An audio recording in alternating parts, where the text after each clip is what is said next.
Hey everyone, thanks for joining us for our fourth episode of the Ask a Pro series. Today we're going to highlight the healthcare compliance industry and touch on some of the new compliance regulations that are in the space and a practical approach to address them. First, we're going to walk through our three speakers today. Our featured speaker from our partner Kardon is Donna Grindle, and I'll give her the floor to introduce herself. Yes, that's me. I am the Don of Kardon, and been in healthcare IT since well into the previous century. So we'll just trust me, it's a long time.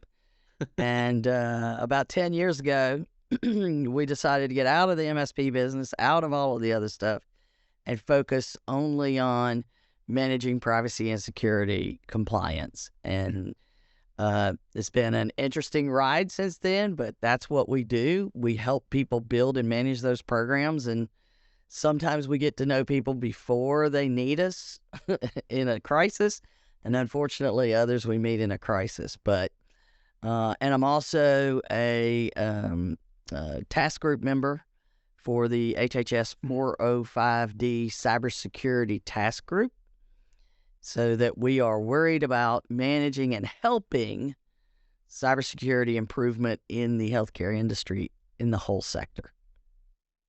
Great. Thanks, Donna. Next up, we've got Chad. Hey, I'm Chad Holstein. I've been working with ProSource for about 3+ years now. I'm in charge of kind of leading our efforts in the realm of cybersecurity and compliance. I also do some part-time engineering for our company as well, crafting some security solutions internally and for the clients. So, yeah. Great. Thanks, Chad. Last up, we got myself, Matt Mulcahy. If you've watched any of our previous episodes, I'm on all of them, and I oversee our sales and marketing and a little bit of everything at ProSource. I've been here for about 8 years now, and just looking to help everyone understand healthcare IT a little deeper. So first up, Donna's going to touch on her specialty, which is really the compliance side of things. So Donna, the floor is yours. Well, I want to make sure that everybody understands this new HITECH amendment that was signed January 5th, 2021. For some reason, no one really knows about it. We'll just leave it at that. But it is becoming a regular topic of conversation in healthcare, and we need everybody to understand that there is an option there.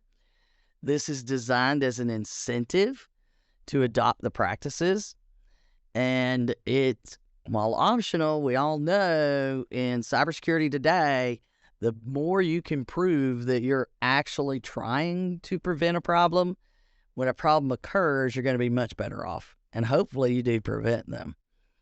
And the way this amendment works is, they're trying the carrot, not the stick approach, is if you choose to adopt what they define as recognized security practices, and you can prove that you have been doing this for the previous 12 months, then any kind of enforcement action, audit action, anything that occurs where the Office for Civil Rights is looking into your program, they are required by law to take into consideration that you can prove that's happening. And I can assure you, it would have been that way all along without the law. They're just making sure it's written in there. So what are recognized security practices, one might ask? Well, they defined in the law 3 very specific points. One is the NIST Cybersecurity Framework. We call it NIST CSF, which I'm sure you guys, Chad and Matt, you know plenty about the NIST Cybersecurity Framework. The other is the 405D Health Industry Cybersecurity Practices, which is what I mentioned before. It's specifically designed for healthcare cybersecurity guidance and resources that are freely available. We love free. And there's a large group of us. It's both public and private partnership developing these resources and guidance. And then the law says others you can show are explicitly recognized by statute or regulation. They haven't really cleared what that is, so most of my lawyer folks will say, make sure you're doing one of the two. that they do make sure of. So I strongly recommend using HICP, which is, nerd speak for health industry cybersecurity practices. If you haven't gone down the path of NIST cybersecurity framework or any of the others, the value of HICP is it's designed, you determine the size and complexity of your organization, and then it gives you rules to follow, which is different than what NIST does. Not that you can't do it. And if you're interested in more, my weekly podcast, Help Me with HIPAA, where HIPAA and humor collide to make learning fun. We did a full episode reviewing all of these things and reviewed OCR's guidance on their video they released. And there's a link there, helpmewithhipaa.com/384. And to get a little further into those HICP guidelines, you can go to 405d.hhs.gov to learn more about those. But there's a lot of supplemental things that are helpful. There's flyers and little videos and training, and we have a wide variety of things there, and more is coming in 2023. But there's a main guide in HICP, and it says, let's focus on, back up, Jack. Let's focus on 5 primary threats to healthcare.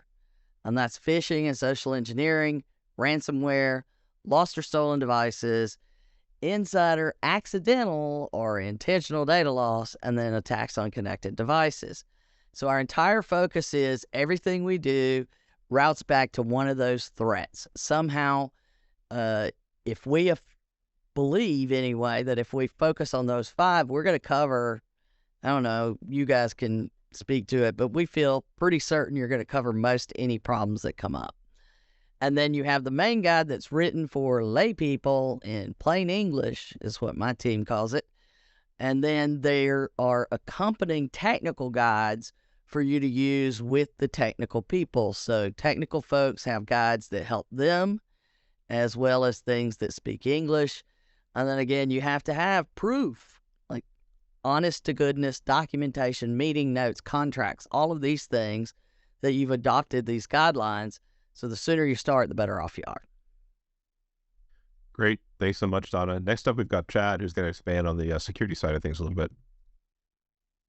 Chad, you're muted, by the way. Yeah. So what is NIST? NIST is a cybersecurity framework that helps businesses of really any size better understand, kind of manage, and reduce cybersecurity risk overall. It is a federally run company. And some examples of NIST controls within NIST would be something like system and communication protection, media protection, incident response is very, very important, configuration management. How do NIST or 405D controls help with my business or practice? So this one kind of piggybacks off of Donna a little bit. The five threats to cover in HICP.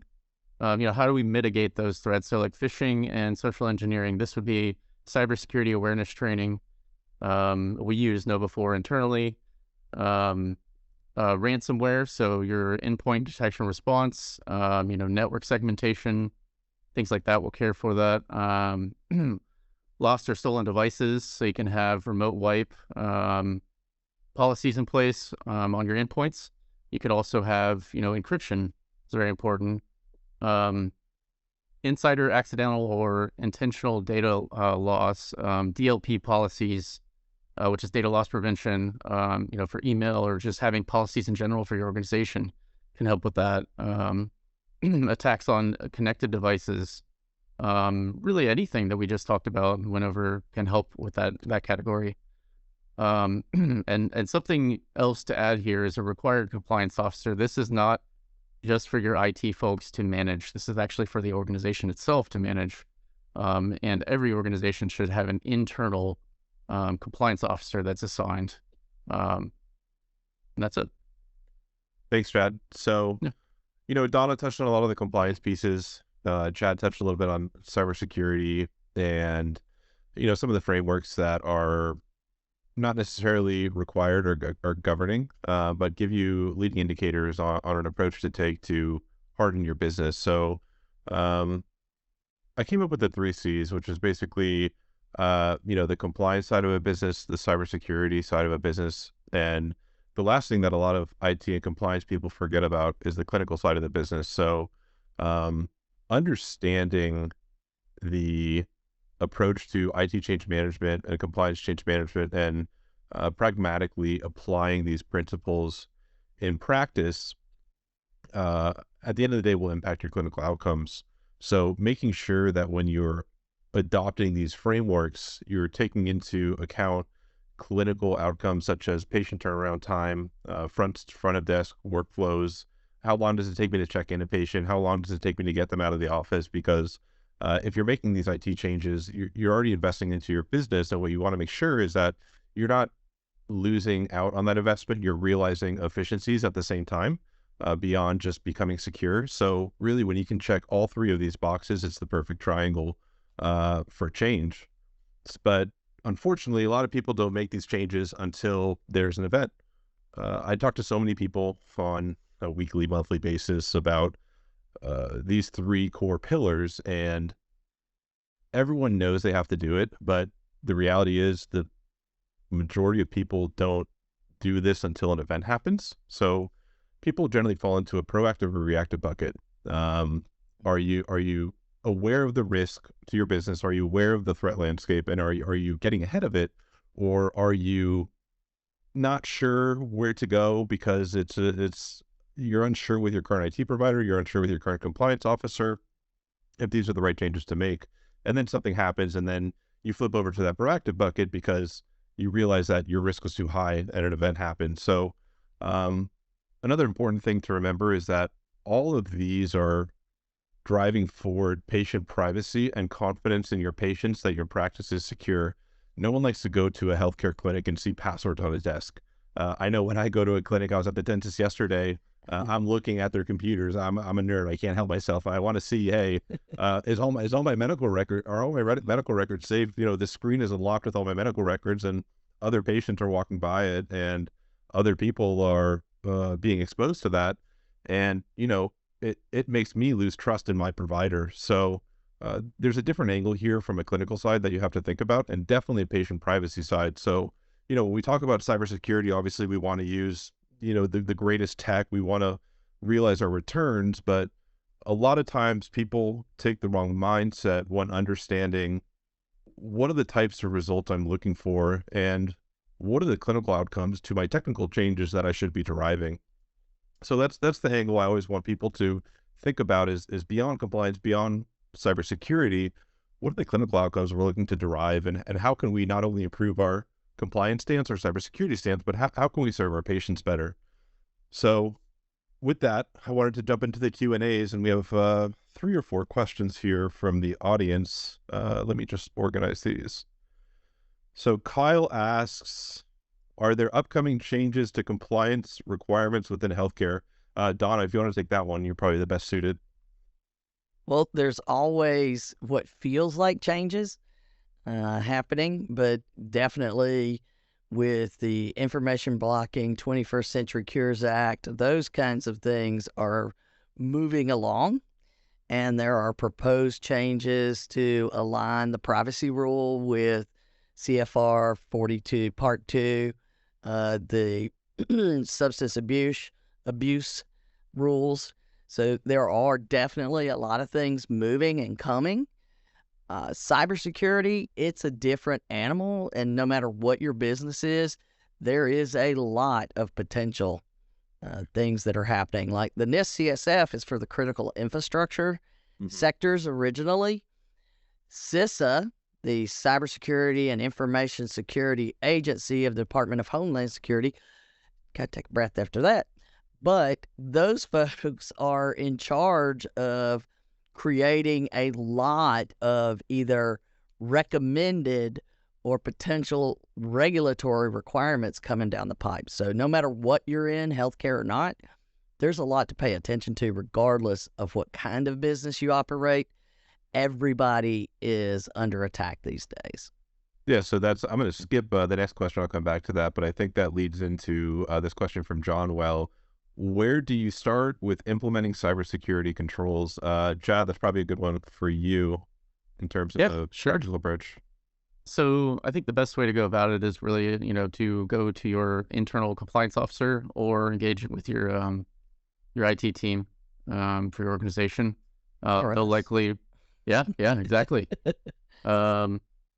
And they will likely point you into a third-party, compliance team that will come in and do like risk assessments, asset management, all of that kind of stuff to get you started down the road of compliance.